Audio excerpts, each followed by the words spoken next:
Assalamualaikum warahmatullahi wabarakatuh.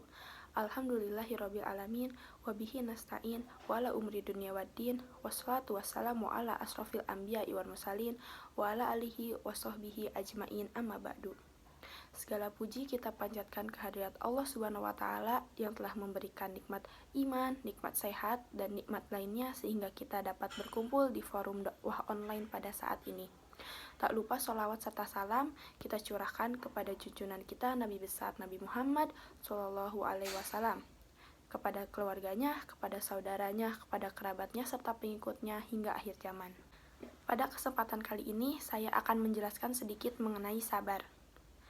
Dalam kehidupan, kita seringkali mendapatkan sebuah ujian, baik itu ujian yang besar ataupun ujiannya yang kecil. Nah, dalam menghadapi ujian tersebut, kita seringkali bingung apakah kita harus mengeluh, harus menolak, atau harus mengikhlaskannya dengan lapang dada.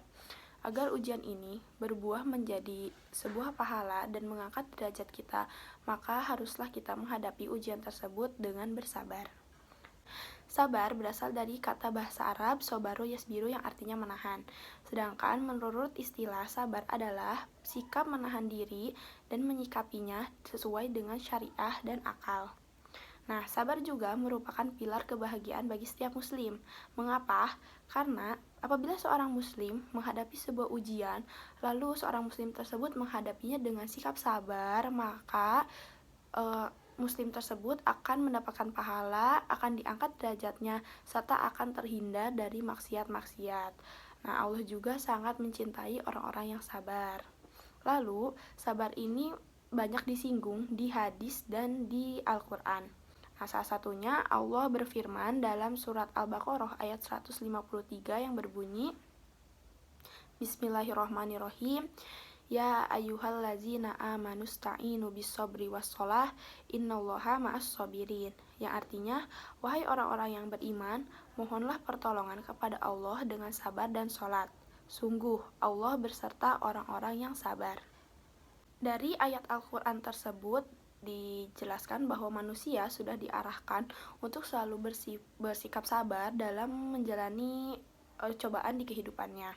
Dan dalam ayat tersebut juga dijelaskan bahwa Allah akan selalu bersama orang-orang yang beriman yang menjadikan sabar dan sholat sebagai penolong di kehidupannya.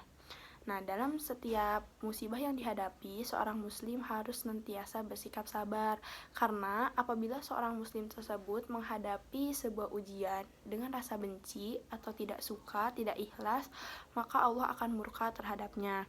Sedangkan apabila seorang muslim tersebut menghadapi sebuah ujian dengan lapang dada, dengan ikhlas dan menerimanya, maka Allah akan meninggikan derajatnya seperti yang telah dijelaskan sebelumnya.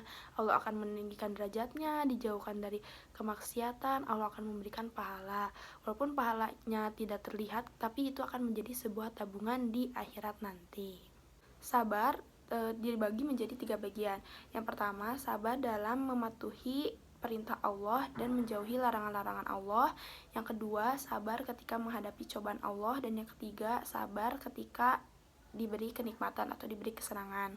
Ketika kita diberi kesenangan, kita jangan terlalu berfoya-foya, jangan terlalu lalai kepada Allah. Kita harus tetap senantiasa ingat kepada Allah, ingat itu dari mana kebahagiaannya, sehingga ketika kita diberi kebahagiaan atau nikmat yang lebih, kita harus memberikannya kepada yang lainnya juga.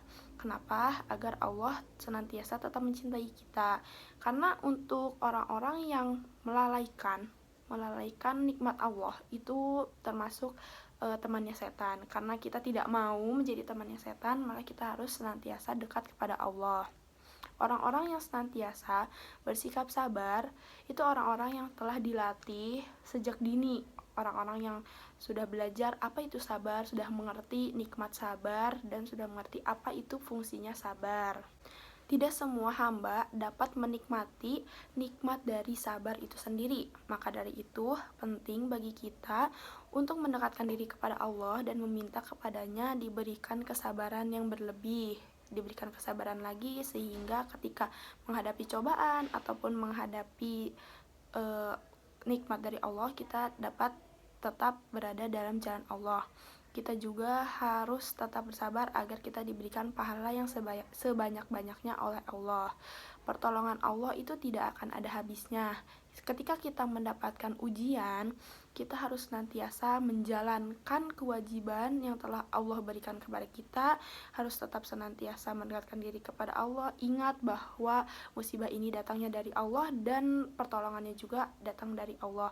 Maka dari itu, dengan kita mendekatkan diri kepada Allah, Allah akan senantiasa selalu bersama kita, Allah akan sayang sama kita, Allah akan selalu memberikan nikmat kepada kita. Dan orang-orang yang ketika kesusahan selalu meminta kepada Allah dan menjalankan cobaan tersebut dengan sabar, Allah akan memberikan pahalanya, dan itu adalah sebuah nikmat dari sabar. Maka dari itu kita harus tetap bersabar di segala cobaan. Mungkin itu saja yang dapat saya sampaikan. Mohon maaf apabila ada kesalahan dan kekurangan. Wabillahi taufiq wal hidayah. Wassalamualaikum warahmatullahi wabarakatuh.